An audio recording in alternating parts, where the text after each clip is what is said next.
Sy, goed, ek dink ons gaan begin. Hy lei hier by my so 'n klokkie as nog iemand wil inskakel. Ek sal darm hoor as iemand klop aan die deur. Goed, baie welkom julle. Ons gaan vanaand Hebreërs 10 vers 19 tot 39 behandel. Maar kom ons bid eers saam. Hemelse Vader, baie dankie dat ons U mag ken as die God van liefde, as U wat vir ons genade gegee het om aan U te mag behoort. Maar dankie dat ons ook kan lees wat Paulus in Efesiërs skryf, dat dit voor die skepping al U besluit was om vir U mense te maak vir wie U lief kan wees. Dankie dat ons uit Hebreërs ook so baie kan leer, en dankie vir elkeen van ons waar ons ook al vanaand is, dat ons kan weet U is deur U Gees by ons, U lei ons en U leer ons. Ons prys U naam daarvoor. Amen. Goed, julle, die laaste gedeelte van hoofstuk 10 in Hebreërs. Die tema vir die gedeelte kan wees vrymoedigheid en waarskuwing, genade en volharding, toegang en verantwoordelikheid. Nou, julle moet in gedagte hou, vroeër in die Bybelstudie het ons gehoor, daar's so 5 waarskuwingsgedeeltes wat so deur die brief versprei is, en ons gaan nou vanaand een van hulle raak lees.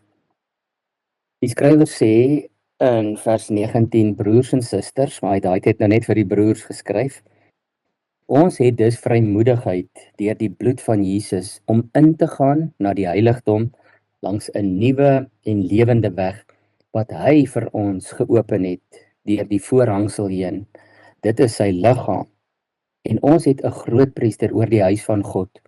Laat ons daarom ingaan met 'n opregte hart en met volle geloofsekerheid, met ons harte besprinkel, vry van 'n slegte gewete en ons liggame gewas met skoon water.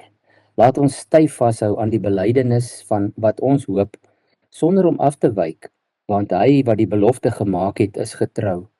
Laat ons ook daarop toelê om mekaar aan te spoor tot liefde en goeie dade, sonder om ons eie samekoms te verwaarloos, soos sommige se gewoonte is, en laat ons eerder mekaar aanmoedig, soveel te meer, naarmate julle die dag sien naderkom.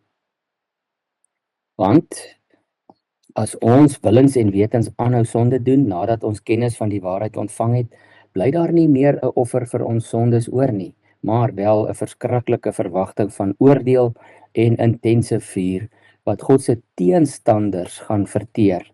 Maar wanneer iemand die wet van Moses verwerp het, het hy gesterf op grond van 2 of 3 se getuienis sonder genade. Hoeveel erger straf dink julle sal iemand verdien wat die seun van God vertrap het, die bloed van die verbond waardeur hy geheilig is, gering geag het en die gees van genade uitgedaag het? Want ons ken hom wat gesê het, aan my behoort die wraak, ek sal vergeld, en ook die Here sal sy volk oordeel. Verskriklik is dit om te val in die hande van die lewende God. Maar onthou die vroeër dae, toe julle nadat julle verlig is, 'n geweldige stryd van lyding deurstaan het. Aan die een kant is julle deur beledigings en deur verdrukking openlik bespotlik gemaak. Aan die ander kant het julle leef vereenselwig met die wat so behandel word. Ook het julle met die gevangenes medelee gehad en die beslaglegging van julle besittings met vreugde aanvaar, omdat julle weet dat julle 'n beter en blywende besitting het. Julle moet dus nie julle vrymoedigheid prysgee nie, dit hou 'n groot beloning in. Julle het inderdaad volharding nodig, sodat julle, wanneer julle die wil van God gedoen het, die belofte kan verkry. Want nog net 'n baie kort rukkie, en hy wat kom, sal kom en nie talm nie. My regverdige sal deur geloof leef. As hy hom egter sou onttrek, het ek geen behaag in hom nie. Maar ons is nie deel van enige onttrekking wat tot ondergang lei nie, maar van die geloof wat lei tot behoud van die lewe. Dis die gedeelte. Is daar enige vrae tot sover? Alles wat ons gelees het, is weer uit die 2020 direkte vertaling. Goed. Die hele gedeelte wat ons nou gelees het, se sentrale waarheid sê, omdat Jesus se offer finaal en genoegsaam is, roep God sy nuwe volk op tot volgehoue geloof, aktiewe gemeenskapslewe en volharding met 'n ernstige waarskuwing, nou soos ons gehoor het, aan daardie Judaïseerders, dis wat hulle die mense genoem het wat weer wou terug na Moses toe, om hulle ernstig te waarsku teen doelbewuste afvalligheid. So hierdie gedeelte is ingedeel in 3 onderafdelings om dit net makliker te maak, vers 19 tot 25, vrymoedige toegang en aktiewe geloof. En dit gaan oor wat God gedoen het. Ons begin altyd in ons verhouding met hom vanuit wat hy gedoen het, en dan vloei dit oor in hoe ons moet leef. So die sleutelgedagtes is daar in vers 19, waar hy gesê het, dus, kom ons lees dit weer, vers 19, en net om daai, hy sê, broers, ons het dus vrymoedigheid deur die bloed van Jesus om in te gaan na die heiligdom. Nou daardie dus bind alles aan Hebreërs 10 se eerste gedeelte, daardie voltooide offer van Christus. Ons het dit verlede week mooi deurgegaan, die eens en vir altyd, die finaliteit en die volmaaktheid van Christus se offer, en daarom kan hy nou aangaan en sê, ons het dus, daarom het ons dus vrymoedigheid, toegang tot die troon. En die toegang tot God is nie simbolies of tydelik nie, maar werklik en blywend. Die nuwe verbondslewe is aktief. 3 keer het hy gesê, laat ons dan met vrymoedigheid en laat ons mekaar aanspoor. Julle onthou, hierso is nou daardie 3 kernaksies, vers 22, laat ons ingaan, want die voorhangsel is oop, en dit is baie interessant, julle het dit seker opgelet, vir die nuwe verbond sê hy, die voorhangsel is die liggaam van Christus, wat oop is vir ons. Geloof, vertroue en innerlike reiniging. En dan die tweede, laat ons, is in vers 23, laat ons vashou aan die hoop wat rus in God se getrouheid, en dan daar in vers 4:25, laat ons mekaar aanspoor, en daar gaan dit spesifiek oor samekomste van die gelowiges. Laat ons mekaar eerder aanspoor, sê hy, om by die samekomste betrokke te wees. So as ons kyk na 'n teologiese fokus, Christus as groot hoëpriester vervang die ou verbond, en verwysing spesifiek dan ook na die afstand wat daar was in die ou verbond en die herhaling. Die afstand wat gemaak het dat die ou volk nie naby God kon wees nie direkte toegang tot hom gehad het nie. Daar was maar altyd die afstand. En daarom dat hulle ook Jerusalem verskriklik hoog en heilig geag het, omdat die tempel in Jerusalem was. So hulle was altyd so 'n bietjie jaloers op die mense wat in of naby Jerusalem gebly het. Wat verder was, het fisies gevoel, hulle is verder van die tempel af en verder van God af. En dan ook die herhaling wat ons verlede week en die vorige weke baie oorgehoor het, oor die ou verbond priesters wat gereeld maar net moes weer en die hoëpriester jaar na jaar die offers moes herhaal. Maar Christus het daardie 2 struikelblokke, kan ek maar sê, kom vervang. En nou die tweede gedeelte in hierdie eerste paar verse sê gemeente wees, die samekoms van gelowiges, die gemeenskap van gelowiges, die liggaam van Christus is nie opsioneel nie, maar dit is 'n verbondsmiddel tot volharding. Ons sal net nou by die besprekingsvrae ook daarby uitkom, dat ons mekaar aanmoedig en aanspoor, en saam volhard 'n mens makliker as op jou eie.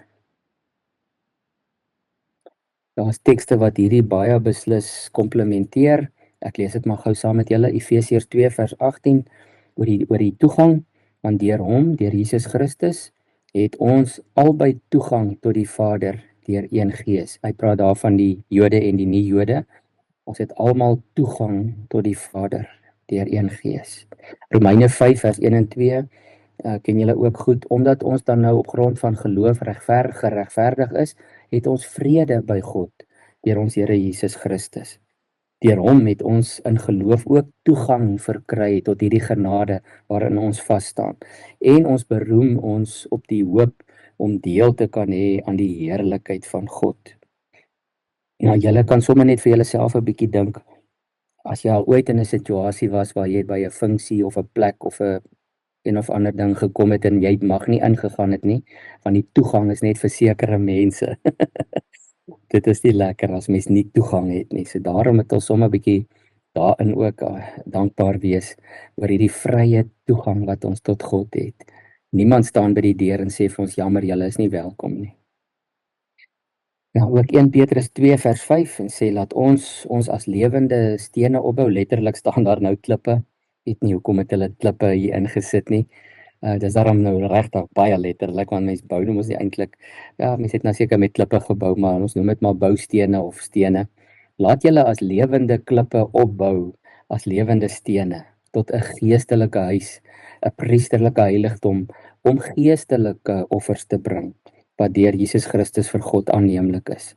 Dis nou die verskil tussen diereoffers en geestelike offers. En dan sommer 'n bietjie daar in die eerste gemeente, Handelinge 2 vers 42. Mens kan maar lees tot by vers 47, maar ek het hier in vir julle net vers 42 en 47 aangehaal, waar ons hoor Lukas skryf oor daardie gemeente. Hulle het bly volhard in die leer van die apostels, die verbondenheid met mekaar, die breek van die brood en gebede. Daar gaan dit oor die volharding. Hulle het volhard daarmee. Daar staan ook, hulle het elke aand by mekaar gekom vir die liefdesmaal. Hulle het God bly prys, sê vers 47, en die hele volk was hulle goedgesind, en die Here het daagliks verlostes by hulle getal gevoeg. Goed, enige vrae of opmerkings oor hierdie eerste gedeelte? Ek net sien of ons nog nie, maar is nie nog 'n klop aan die deur nie, so ons gaan nog aan. Die tweede, ja, Madeleine, 'n vraag. Ja, of nie 'n vraag. Wat ek hoor. Ek weet nie, in Romeine 5 vers 1 en 2 waar Dominee gesê het van die vrylike toegang. Ja. Kyk, ons as Suid-Afrikaners het vrylike toegang. Maar as 'n mens oor see gaan, of sit afsendelinge wat selfs hulle werk in, kan ek sê, in skuilplekke moet gaan doen, om te keer dat hulle gevange geneem word om te onthoop te word. Al het ons dit nie ons vrye keuse in die skole nie. Ja. Ja, Madeleine, ek hoor wat jy sê. Ons weet van die lande waar daar fisies nie toegang is, vrye toegang tot geloofsbyeenkomste nie, die vervolgde lande. Maar ek dink wat die skrywer vir ons hierso wil beklemtoon is dat ons het vrye toegang tot God. Al is jy ook in so 'n land, jy kan direk en tot hom nader. Hy praat mos ook van die genade troon wat ons met vrymoedigheid kan nader. Daar's niks wat tussen ons en God staan nie. Maar as ons dan nou kom by gemeentebyeenkomste, dan is ons geseënd dat ons nog in ons land en in die meeste westerse lande daartoe ook vrye toegang het, nê. En ek dink dit is goed dat jy dit noem, Madeleine, ons moet nooit versuim om te bid vir daardie broers en susters van ons wat hulle lewe vrees vanaand oor hulle geloof nie. Ons sal bietjie eendag daaroor praat, dit is baie erg. Goed, dan die tweede gedeelte is ernstige waarskuwing teen doelbewuste verwerping. Julle moet dit baie mooi hoor. Hierdie is baie keer, dit is wat mense soms bietjie afskrik van Hebreërs. Ek dink toe ek jonk was, het ek ook, mens nie die hele brief in sy hele konteks verstaan nie, dan klink dit daarom baie erg om te dink jy kan nou uitval uit God se genade. Maar luister mooi vir wie dit spesifiek gesê word. Dit is om die genade te verwerp en niemand van ons doen dit nie. Maar dan sê hy vir daardie mense wat die genade wou los om terug te gaan na die wet toe, het hy gesê dit het ernstige gevolge. Die sleutelgedagtes is, die fokus is nie op struikelende gelowiges nie, maar op volgehoue opsetlike verwerping van Christus en van die offer wat hy gebring het. En dit is deur die mense wat Christene probeer oortuig het om die ou verbond, die wet en ander ou Joodse godsdienstige gebruike te inkorporeer en verpligtend te maak. Dit was die groot probleem met daardie gemeenskap, selfs as in Galasiërs, en daar was maar in die ander plekke ook moeilikheid daarmee. Dit is om Christus te verwerp, is om die seun van God te vertrap, sê hy, om die bloed van die verbond gering te ag en om die gees van genade uit te daag. Dit is 'n baie ernstige waarskuwing teen daardie mense wat weer die ou verbond wou inmeng met die nuwe een of langsaan of bo-oor sit en sê dit is deel van redding, want dit is nie meer deel van redding nie. Redding is nou deur Jesus Christus alleen, dit het ons verlede week ook gehoor, en deur die volmaakte offer wat hy eens en vir altyd gebring het. En die paar plekke waar daar in Hebreërs staan, dat God het die ou verbond tot niet verklaar, en as die ou stelsel gewerk het, sê dan sou dit nie nodig gewees het vir 'n nuwe een nie. Maar om nou die nuwe een te hê, en dan nog te sê, maar ons moet nog die ou een ook doen, sê hy, is om die bloed van die verbond, die bloed van die nuwe verbond te minag. So die teologiese balans is, dit is nie 'n ontkenning van genade nie, maar dit is waarskuwing teen die doelbewuste veragting en verwerping daarvan. Die God van genade is ook die lewende en regverdige God. Ek dink dis die versie wat mense bang maak, waar hy sê hoe aklig sal dit wees om in die hande van die lewende God te val. Maar vir ons is dit die wonderlikste plek om te wees, is in die hande van die lewende God. Ons is nie bang. Nou tekste wat hierdie gedeelte komplementeer in Matteus 12 vers 31 en 32 is daar die gedeelte, ons het een aand daaroor lekker gepraat, oor die laster teen die Heilige Gees. Dis die enigste ander plek waar ons so sterk waarskuwing kry, waar Jesus sê, enige sonde kan vergewe word en alle sondes word vergewe, maar nie die laster teen die Heilige Gees nie. So dit is weer so radikale, doelbewuste vertrapping van God en wie hy is, soos wat die skrywer hierteen waarsku. Dan 2 Petrus 2 vers 20 tot 22 staan daar, trouwens, as mense nadat hulle deur die kennis van ons Here en Verlosser Jesus Christus aan die besoedeling van die wêreld ontsnap het, tog weer daarin verstrik raak en daaraan toegee, is die einde vir hulle slegter as die begin. Dit sou immers vir hulle beter gewees het as hulle die pad van geregtigheid nie leer ken het nie. En wanneer hulle dit wel leer ken het, net om dan weer af te wyk daarvan, van die heilige gebod wat aan hulle oorgelewer is. So dis nou nie heeltemal so ernstig nie, maar dit is in dieselfde trant waar hy dit ook sê, dat dit gaan oor mense wat doelbewus Christus verloon, verag, hulle rug op hom draai en net eenvoudig weer teruggaan na hulle ou lewe toe. Dit gaan nie oor mense wat sonde doen, soos ons wat lief is vir die Here en wat soms struikel en wat dalk met iets sukkel of wat aan 'n versoeking toegee nie. Dit gaan oor mense wat doelbewus hulle rug op Christus draai. Ons het in die vroeë hoofstuk 6, dis een van die ander waarskuwingsgedeeltes, hoofstuk 6 vers 4 tot 6, waar hy gesê het, dit is immers onmoontlik om hulle wat eenmaal verlig is, wat die hemelse gawe gesmaak en deel gekry het aan die Heilige Gees, en wat die goeie woord van God gesmaak het, en ook die kragte van die komende bedeling, en toe tog afvallig geword het, onmoontlik vir hulle om weer opnuut tot bekering te kom, aangesien hulle, wat hulle self betref, die seun van God opnuut kruisig en openlik tot skande maak. Ek dink ons hoor die erns van hierdie saak om nie te verstaan dat die nuwe verbond is die enigste verbond, is die geldige verbond, en ons is losgemaak van die ou verbond. Nou die derde gedeelte, is die laaste paar verse, is 'n oproep tot herinnering en volharding. Die verlede en die toekoms motiveer die hede, sê hy. So ons 'n bietjie terugkyk en bietjie vorentoe kyk, en dan sê dit vir ons hoe ons vandag moet leef. So die sleutelgedagte sê, die skrywer herinner hulle aan werklike lyding wat hulle reeds met geloof deurstaan het. Onthou julle, ons het dit gelees, hy sê party van julle is erg beledig en julle het besittings verloor, en ander van julle het julle vereenselwig met sulke mense. Daar was fisiese lyding vir die getroue Christene.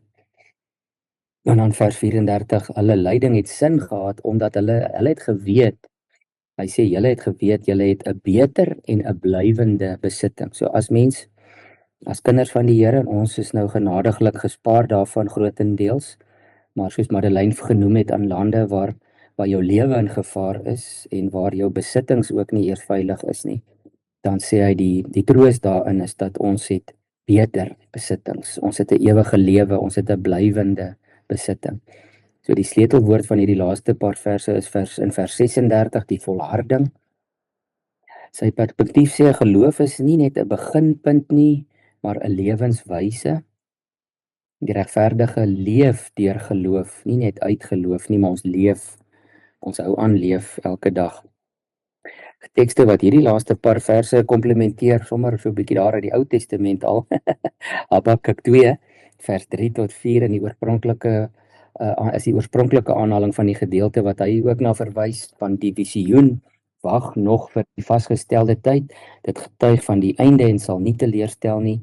As dit talm, hy praat van die einde, as dit talm, wag daarop, want dit kom, verseker. Dit sal nie uitbly nie. Kyk, hy wat nie opreg is nie, kwyn weg, maar die regverdige, deur sy betroubaarheid sal hy lewe. Dit gaan oor vasbyt en volharding en vertroue.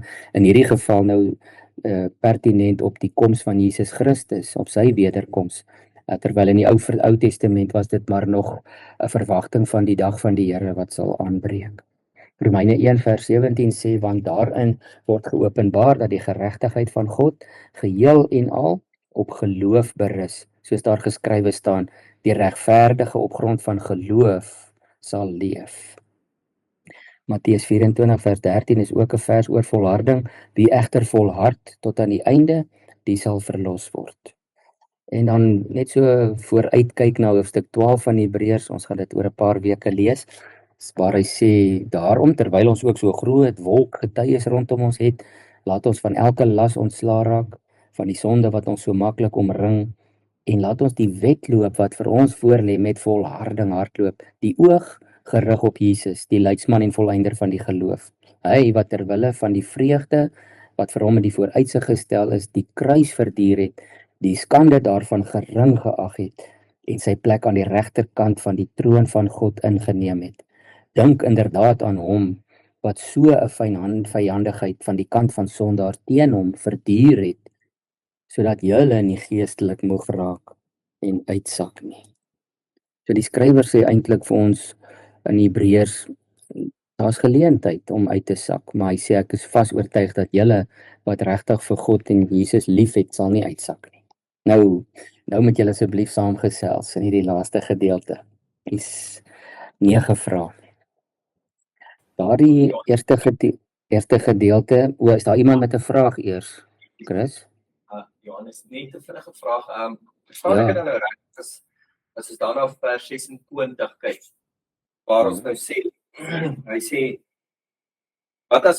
want as ons opsetlik sondig, nadat ons kennis van die waarheid ontvang het, bly daar geen offer vir die sondes meer oor nie, maar skriftelike verwagting van oordeel en vuurgloed van die teenstander sal verteer. So, gaan dit oor om God se genade dan goedkoop te maak.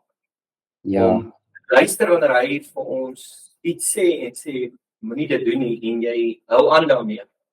En jy doen dit weer 'n keer. Nee, Chris. Nee. Dit is hoekom ons die hele brief moet lees in sy konteks. Selfs al lees jy nou net weer vanaand se paar verse van 19 tot 39. Die skrywer praat van, as hy praat daar in vers 26 van mense wat willens en wetens aanhou sonde doen, dan praat hy nie van gewone sondaars of ons wat gered is en dan weer sonde doen nie. Hy praat spesifiek van hulle wat Christus verwerp en die nuwe verbond verwerp, of wat sê die ou verbond is net so belangrik en hy moet nog steeds toegepas word. In die hele konteks gaan dit nie oor mense wat gered is, wat nog steeds baie lief vir Jesus is en getrou bly aan hom, maar wat aanhou sonde doen nie. Dis nie van hulle van wie hy hierso praat nie. So ons moet dit net mooi verstaan. Dis hoekom dit gevaarlik is om enige paar verse buite konteks aan te haal. As ons net daai vers vat, dan klink dit so, dan klink jy heeltemal reg, mense wat sonde doen en aanhou sonde doen, daar's nie 'n offer meer wat hulle kan red nie. Maar dit strook glad nie met die teologie van die hele Nuwe Testament nie. Want Paulus ook wat sê, daar's geen sonde wat nie vergewe kan word nie. En Jesus wat gesê het, elke sonde kan vergewe word, net die laster teen die Heilige Gees. So in hierdie konteks praat hy spesifiek van hulle wat Jesus Christus vertrap deur sy verbond nie te wil aanvaar nie. Ons moet dit mooi verstaan, hoor. Ek kan dit net nie genoeg beklemtoon nie, julle asseblief om altyd ten minste 3 hoofstukke te lees en voordat 'n mens vinnige afleidings maak oor teksverse. Al klink dit vir ons hoe akkuraat. As ons mos nou die hele brief in gedagte neem, dan verstaan ons daai gaan nie oor gewone sondes wat gelowiges doen nie. Ja, baie dankie. En nou natuurlik beteken dit nie ons kan maar net sonde doen nie, maar daaroor het ons al gepraat. Petrus en Paulus sê ons vryheid gee ons nie die reg om nou net te doen wat ons wil nie. Maar ons weet as wedergeborenes het God ons klaar, ons het dit in Efesiërs gelees, dis nou nie hierdie Bybelstudie nie, in 2 vers 6 waar hy sê God het vir ons wat skoon gewas is deur die bloed van die lam saam met Christus in die hemel laat sit. So as ons sonde doen, dan is hierdie nie ons van wie hy praat nie, maar hierdie vers 26 sê, hy sê nou ons, want hy praat met sy gemeente, maar hy sê dit is wat willens en wetens aanhou sonde doen, is mense wat, soos hy in vers 29 sê, die seun van God vertrap het, die bloed van die verbond gering geag het, en die gees se genade uitgedaag het. Dis hulle van wie hy praat. Tony, en Ja, Tannie. as ons nou praat van hierdie herhaaldelike sondes, sê maar, ek sal nou vir my man een keer sê, ag nee man, dis nou stupid, en ek weet dis nou nie reg nie, of wat ook al, en ek vra, en ek bely my sonde daaroor, want ek moet hom respekteer, maar ek doen dit weer en weer en weer. Is dit waar Jesus ook gesê het, van jou sondes wat 70 maal 70 keer oorgesien word, of hoe moet ek dit verstaan? Is dit dis nie dat ek dit aan hierdie vers 26 kan sien nie, of hoe? Ja, Tannie is reg, dit is nie waaroor Die herhaaldelike sonde is nie die vers 26 so seer nie, maar jy moet strewe om dit nie te doen nie. Ja, Tannie is reg. Ons wil nie herhaaldelik sonde nie, maar daar's goed wat ons oor en oor verkeerd doen, maar dis nie waaroor vers 26 gaan nie. En ook die 70 maal 7 het Jesus gebruik toe Petrus gevra het oor vergifnis, omdat 'n broer teen hom gesondig het 7 maal. Toe het hy gesê, nee, jy vergewe onophoudelik, want die 70 maal 7 is ook 'n simboliese manier om te sê, daar's geen einde aan nie. Ons kan ook nie sê, dis nou 490 keer, nou stop ek net hier nie. Dis om te sê, maar as ons, as kinders van die Here verstaan, dat God ons ingekoop het, in 'n liefdesverhouding met hom, die verhouding van 'n hemelse vader met 'n kind. Nou sê ek dit met baie versigtigheid. Natuurlik moet ons nie aanhou met goed wat die Here se hart seer maak. Maar hy gaan ons nie daarvoor uitskop uit sy familie uit nie. Ons gaan maar probeer. En Tannie, dis nou om nou vir Tannie se man so iets te sê, ek kry die oom jammer, maar dis nie die einde van die wêreld nie. Ek dink, as mens nou met groot goed sukkel, as daar mense is wat sukkel met drankverslawing, of met dat hulle gewelddadig is, dan moet hulle hulp kry, dan moet hulle en verkieslik by Christelike hulpverleners uitkom, wat daardie gedragspatrone kan breek. En partykeer is ons maar net bietjie nie lus om dit te doen nie, ons kan ons gedrag verander, maar dit is nie waaroor Hebreërs 10 vers 26 gaan nie.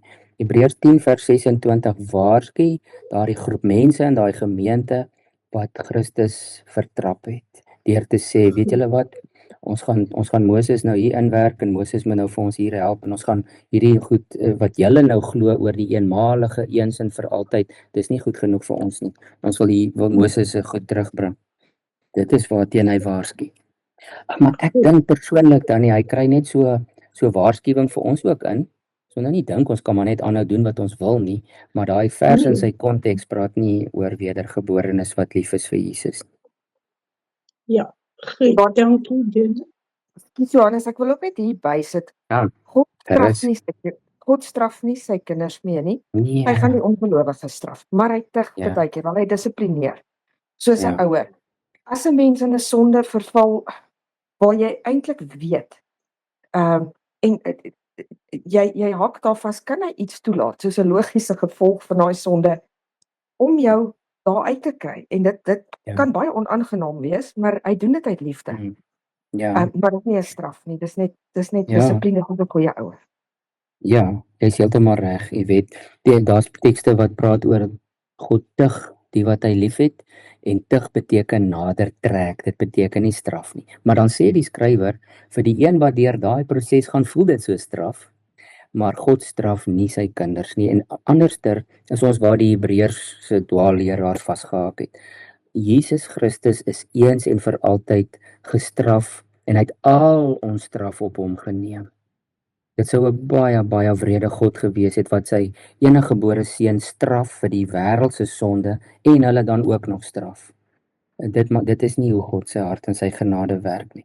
En dit maak dat as ons dit snap, dat ons hart probeer om weg te bly van sonde af. As ons besef Jesus het die straf daarvoor gedra, dan neem ons nie dit ligtelik op nie. Maar as dat God ons gaan straf is nêrens in die Bybel nie, dan verstaan ons nie die vryspraak nie. Maar die tug is daar vir die wat met nader getrek word en reg gesnoei moet word. Goed, so is daar enige een wat wil getuig oor of vertel oor wat die vrymoedigheid beteken in mens se eie verhouding met God, om met vrymoedigheid tot God te nader, want die voorhangsel het geskeur, daar's nie meer 'n gordyn tussen ons en die allerheiligste nie. Wat beteken daardie vrymoedigheid vir jou? Johannes, ek dink dit is baie met daai genade te doen en hoe belangrik dit is om te weet wat het Jesus regtig vir ons gedoen aan die kruis en hoe duur is daai genade wat ons partykeer goedkoop maak. Maar baie belangrik dat ons enige tyd na hom toe kan gaan en met hom praat en hy nog steeds na ons luister. Ja. As ons kinders vat, hulle maak ook foute. En hoeveel te meer is dit nie vir ons as ouers belangrik om te weet dat ons kinders na ons toe sal kom met 'n fout, sodat ons hulle raad kan gee. Ja. Jy is heeltemal reg, Chris. Daardie vrymoedigheid om te weet aan die ander, nie eers aan die ander kant nie, want God is nie aan die ander kant nie. Maar jy verstaan wat ek bedoel, aan die ander kant wag daar 'n liefdevolle Vader, amper soos die pa van die verlore seun wat gehardloop het na sy kind toe. Ons kan met vrymoedigheid na hom toe gaan. Dit is regtig 'n wonderlike geseënde voorreg wat ons God nooit voorgenoeg kan dank nie. Daar's nie 'n tussenganger nodig nie, sê die Nuwe Testament, ons het direkte toegang. Goed. So hoekom die tweede vraag, koppel die skrywer geloof en die gemeenskapslewe so sterk aan mekaar? Daar waar hy gesê het, kom laat ons mekaar aanspoor en mekaar aanmoedig. Dink nou maar aan die konteks van hierdie gemeente en die probleme wat daar was. Ek glo dit is om jou geloof te bou, want deur 'n gemeenskap wat mekaar dra soos wat God ons dra, is dit baie belangrik dat ons mekaar deel en mekaar aanspoor om beter te word en dan ook om mekaar te vertel van dinge wat in ons lewens gebeur het waar God ons kom uitred. Ja, nee, Christus, baie belangrik. Maar daar's ook in Hebreërs 'n gedeelte wat sê moenie dat daar 'n wortel van bitterheid by enige van julle ontstaan en die hele kan nie presies onthou wat dit sê nie, maar 'n klomp mense besmet basies nie. En ek het net 'n kommentaar daarop gelees wat sê daai wortel van bitterheid is ook wanneer jy deur 'n moeilike tyd gaan, dat jy so daardeur gaan dat jy eintlik jou medegelowiges bemoedig deur hoe jy in geloof daardeur gaan. So dit is ook net 'n interessante ding om te weet, is dat ander mense dit ook moet sien, dat jy in geloof deurgaan. Ja. Ja, dit is so, jy weet, hierdie en ek kry bietjie swaar oor julle moet maar baie vir my bid. Ons vir mekaar, want ons kom almal uit 'n tyd toe die gemeenskap van gelowiges baie belangrik was en hoog geag is. En nou voel dit vir my, mense steur hulle nie meer daaraan nie. Hulle sal by einkomste bywoon net wanneer hulle kan. En ek weet die dinge het verander, maar ek dink nie dat dit so erg verander nie. Maar die hele gedagte is dat ons in gemeenskap vir mekaar kan bemoedig en dat ons kan mekaar help om te volhard tot die einde toe. In die boodskap sê hy dit so mooi. Hy sê vers 24, laat ons gedurig maniere soek om mekaar opgewonde te maak, om goeie dinge vir mekaar te doen en lojaal te wees teenoor mekaar. En juist daarom moet ons gereeld by mekaar kom en nie sommer wegbly nie, al doen party van hulle dit moetswillig. Laat ons mekaar se hande vat en mekaar daarmee help, veral as ons daaraan dink dat dit nie meer lank is voor die Here weer kom nie. Maar dit is wat my sê, laat ons gedurig maniere soek om mekaar opgewonde te maak. As 'n bietjie aandag gee daaraan in ons gemeente, dink ek. Johnny, en soos jy moet in jou geloof so lewe dat ander dit kan sien. Dat jou gemeenteslede dit kan sien.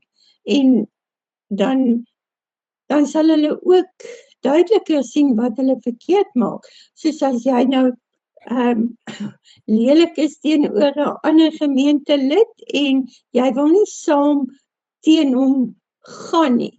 Jy weet, en dan sê nou jy sal nou vir die persoon of vir die mense sê, weet jy sien die mooi in die man, help hom daar, of so iets. Jy weet, hulle moet dit in jou ook kan sien.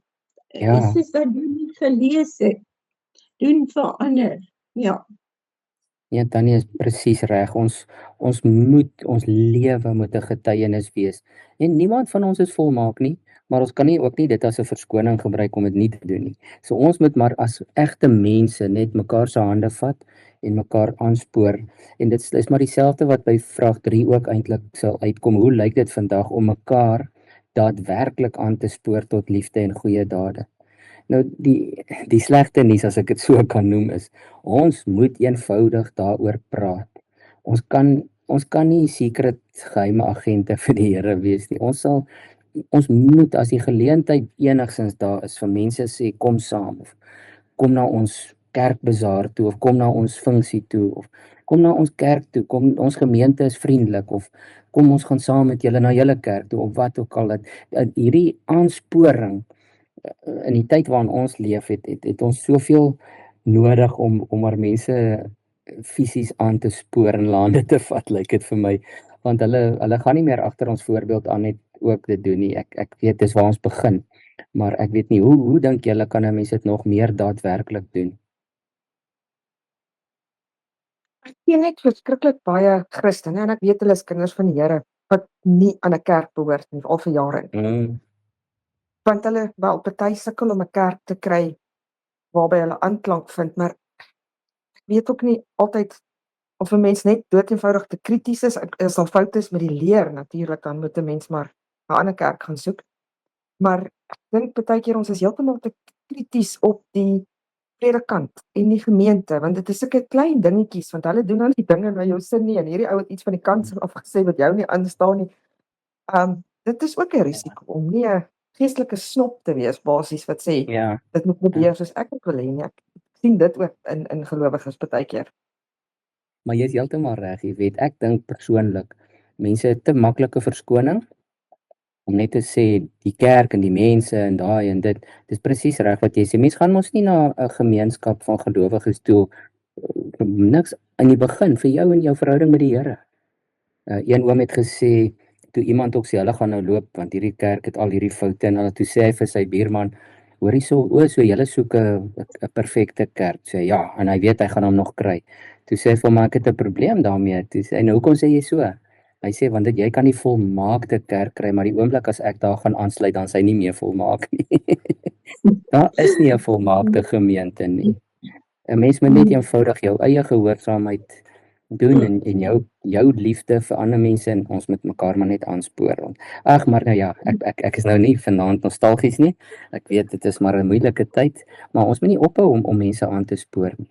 En een manier, en ek weet julle doen dit almal, want ek sien julle gereeld in die eredienste, maar byvoorbeeld om nie uitnodigings aan te neem wat bots met goed wat vir jou regtig belangrik is nie. Iemand het gesê hulle was nou onlangs uitgenooi om Sondag Wildtuin toe te gaan. Toe sê hulle, man, weet jy wat, ons het nagmaal hierdie naweek en ons wil nie dit graag mis nie, so ons gaan die Wildtuin ding voorneem sê. Nou, ek sê nie mens maak nooit 'n Sondag skiep nie en jy moet nie Wildtuin toe gaan nie, maar mens kan mos kies wat jy wil doen. Goed. Wat is die verskil tussen swakheid in geloof en doelbewuste afvalligheid? Ons het nou al 'n bietjie daaroor gepraat. Is daar iemand wat nog iets wil sê oor daai vers 26? Ons het gesê ons vir mekaar daar's verskil tussen 'n wedergeborene wat swak is, wat sonde doen, en iemand wat doelbewus hulle rug op Christus draai. Goed.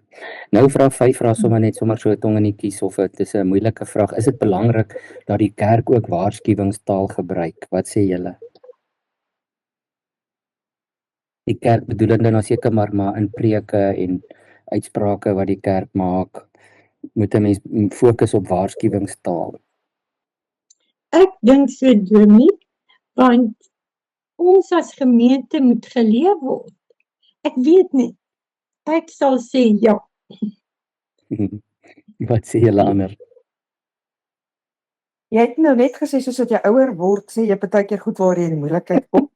En dit is wat die Bybel vir jou sê, as jy die waarheid gaan praat, as jy backlash kry, moet jy weet, jy het waarskynlik die waarheid gepraat en 'n rou senuwee geraak oor 'n ding, maar verseker moet ons, anders beteken die evangelie niks as ons mense nie waarsku. Ja. Dan waar hoekom is dit nodig om die evangelie dan te verkondig, as almal nou net gaan wegraak vir ewigheid of nie gestraf gaan word nie. Ek dink dan moet definitief gewaarsku word.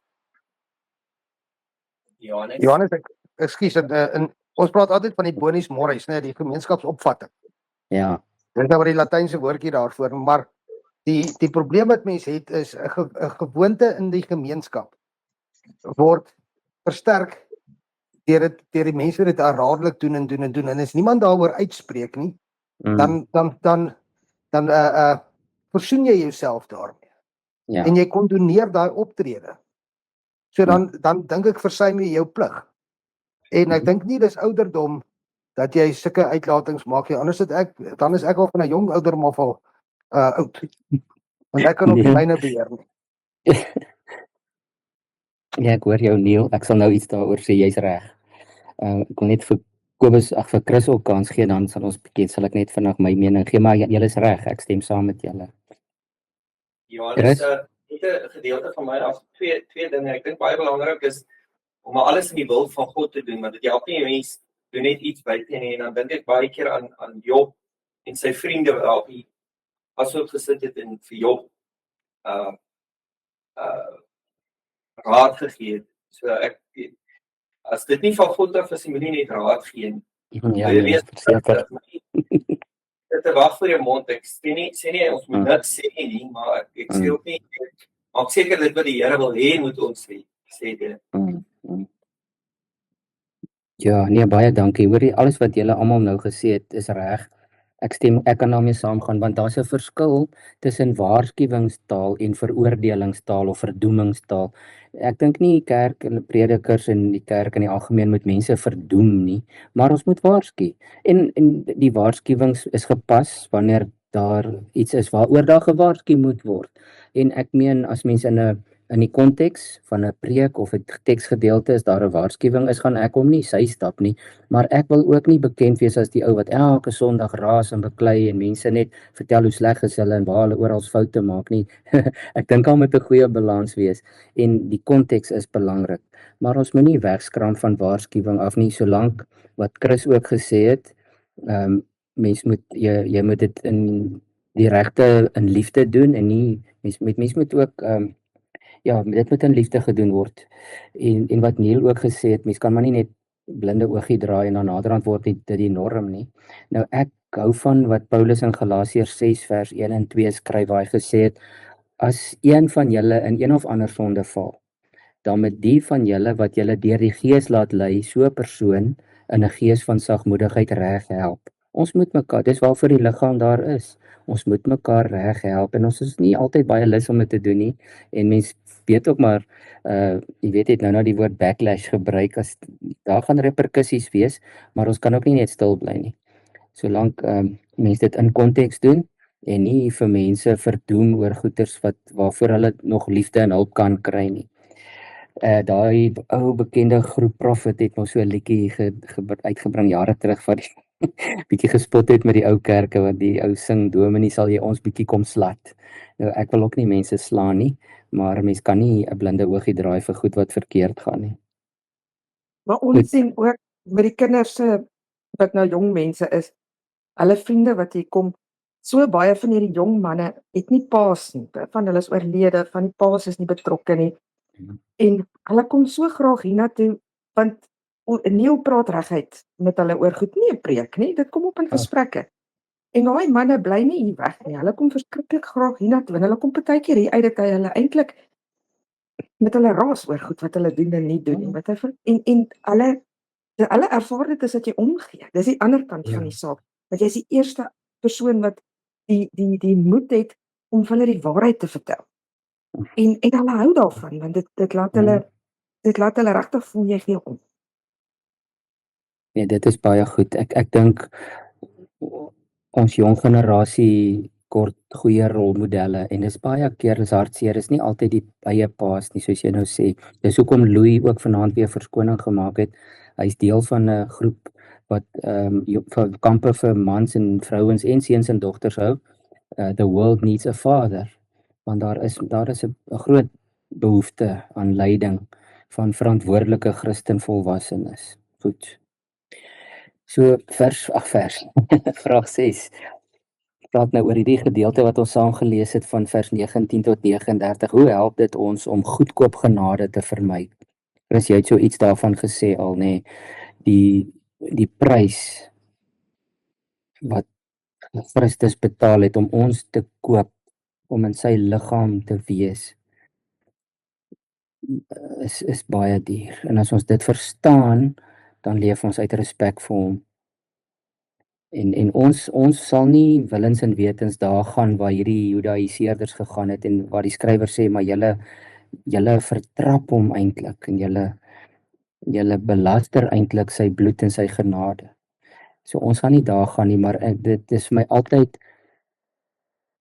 dit is van my geestelike dieper oomblikke as ek stil staan by die prys wat Jesus betaal. En net so terloops, ek het maar my eie been, my bonnet ook. Ek kan nie lekker verstaan hoekom mense so min maak van Paasfees en Goeie Vrydag nie, want dit is vir my die heiligste dae van die jaar. En mense kan maar Kersfees by die see gaan lê, maar Goeie Vrydag en Paasondag is die tyd wat ons pertinent ek wil amper sê in ons gesig gebring word, die prys wat hy betaal het. En dit is vir my verskriklik belangrik en kosbaar. Goed. Nou 7de vraag, hoe help herinnering aan vorige geloofservarings jou vandag?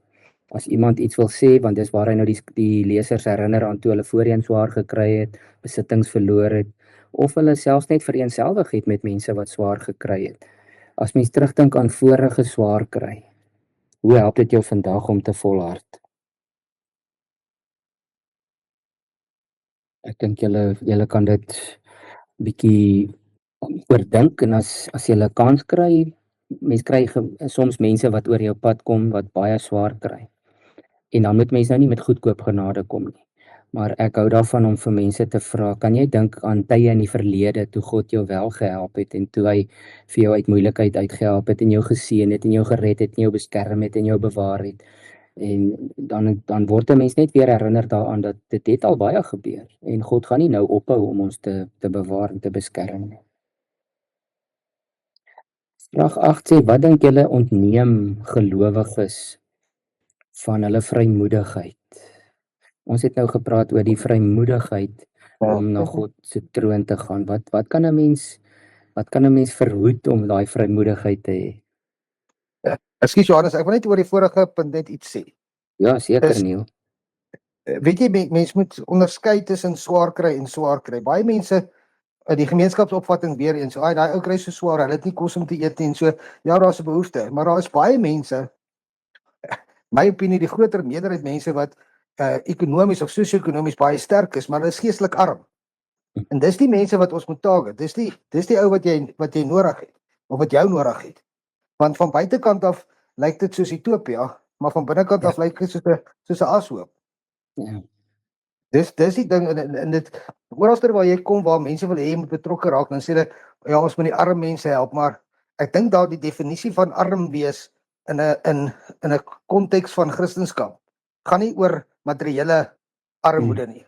Dis 'n komponent daarvan, maar dit gaan oor geestelike armoede. Ja. En Ja, jy is heeltemal reg. dit wat, en ons sien dit nie raak nie. Want as jy vra, as jy met jou vriende om 'n braaivleisvuur staan, dan meet hulle hoe goed moet met jou gaan oor jou ekonomiese welvaart. Dit is so, en dis hartseer, nee, Neil.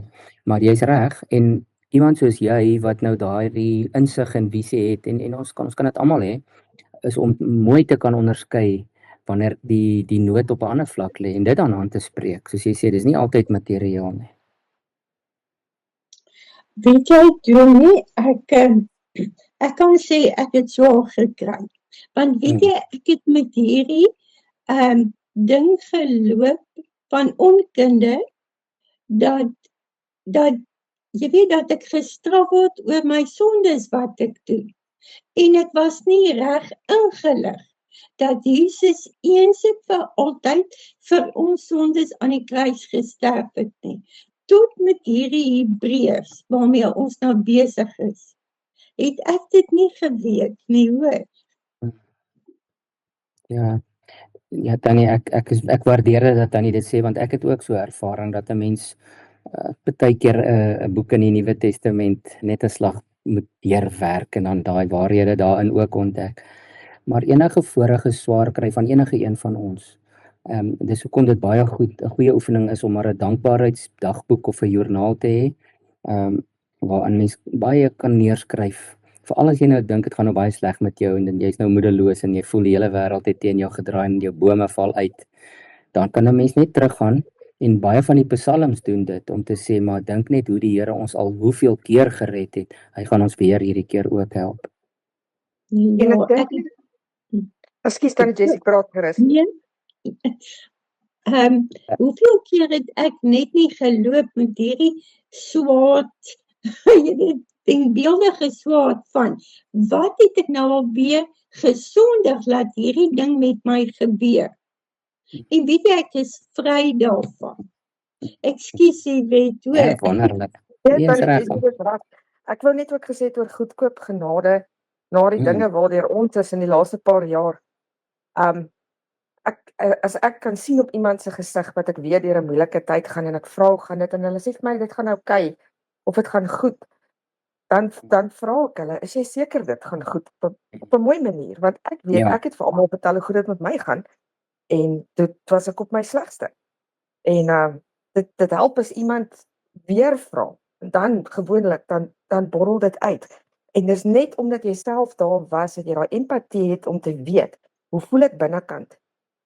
Jou hele gesig wys dit, maar jou woorde sê iets anders. So jy kry 'n bietjie meer insig ook oor om wat nie te sê nie. Of iemand te sê, man, glo net. Verduidelik of praat met iemand 'n getuienis om te sê, dit is hoe geloof in werk. Dit is nie net woorde nie, dit is nie 'n emosie nie. Ja. Dit is iets wat 'n ou leef, en 'n getuienis daar help baie vir ander mense, want dit is 'n praktiese toepassing, wat hulle weer op hulle situasie hulle eie praktiese toepassing kan hê uit die Bybel uit. Ja, dis baie waar. Ja, dankie daarvoor Tannie Jessie en jy weet. Ja, ons gaan 'n bietjie, daar's so baie goed waaroor ons nog kan praat, maar om regtig empatie te hê met iemand, dit is 'n skaars ding deesdae. Goed, ek waardeer dit as julle dit doen. So ek dink vraag 8, ons weet mos maar wat nie ontneem ons van ons vrymoedigheid, en dis nie nodig nie.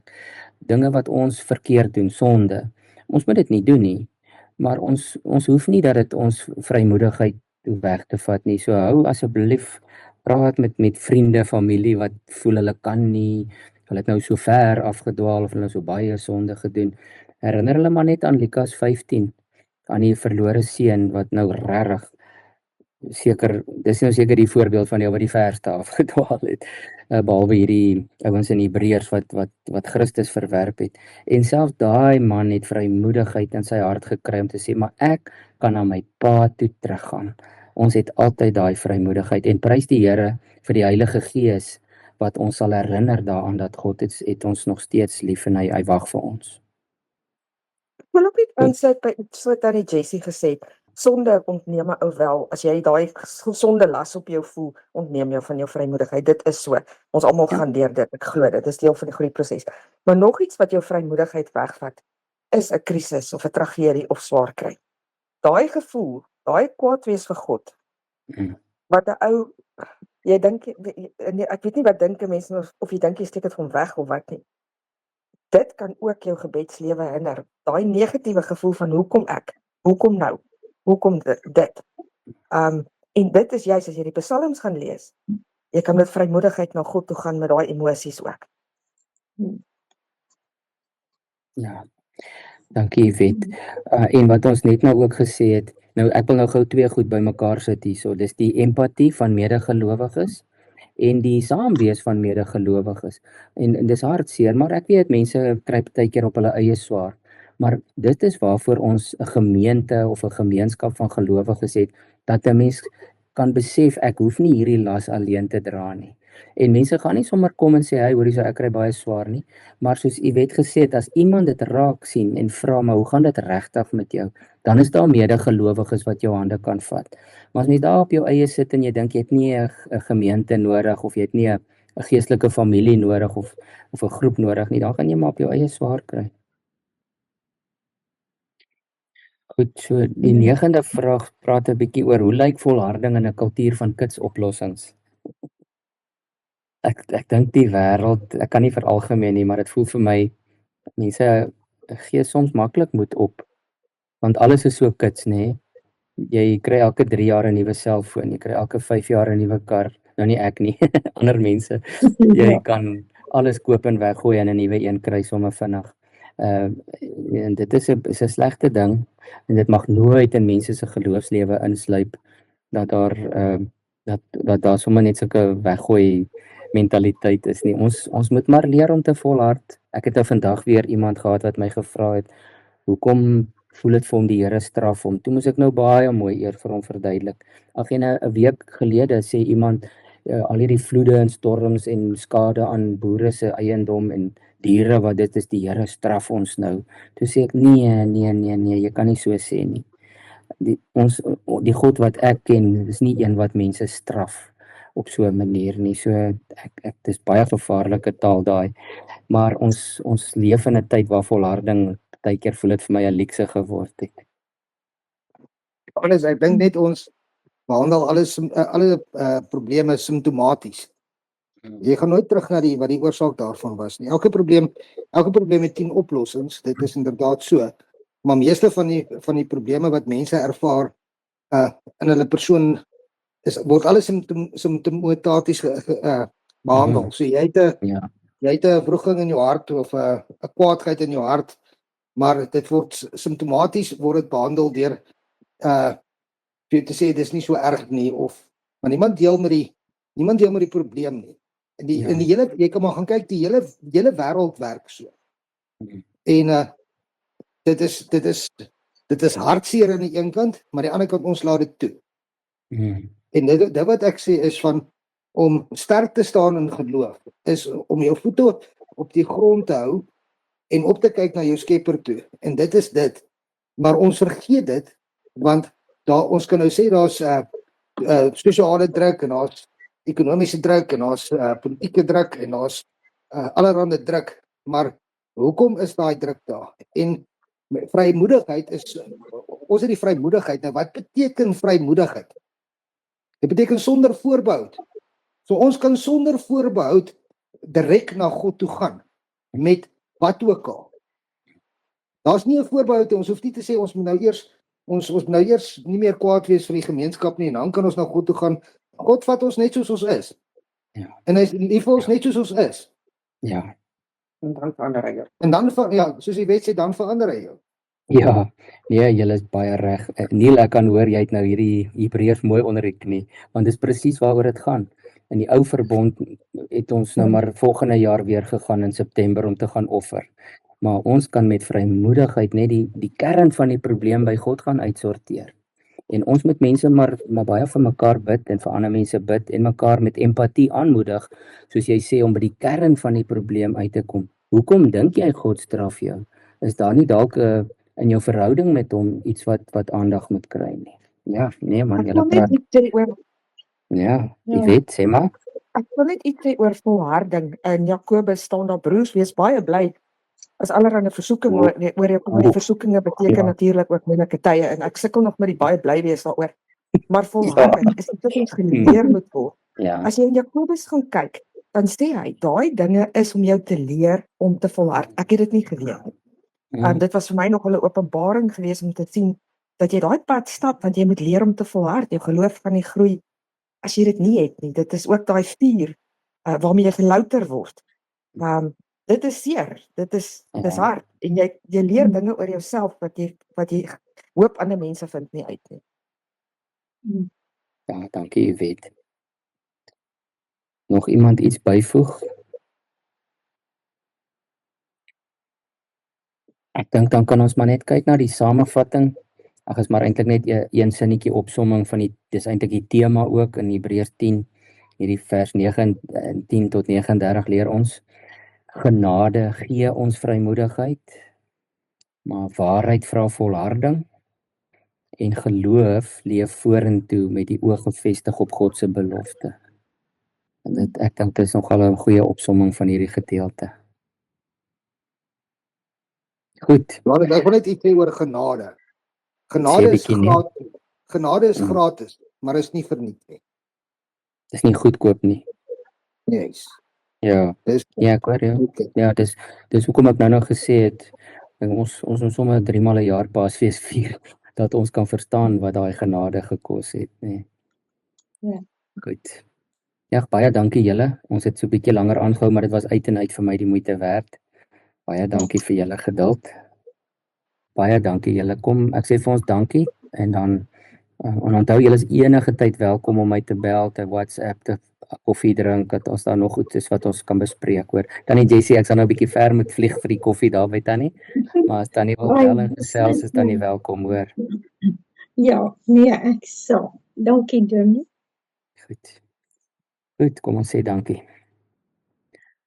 Koning Jesus, baie dankie dat U daardie verskriklike dierprys betaal het uit liefde vir ons.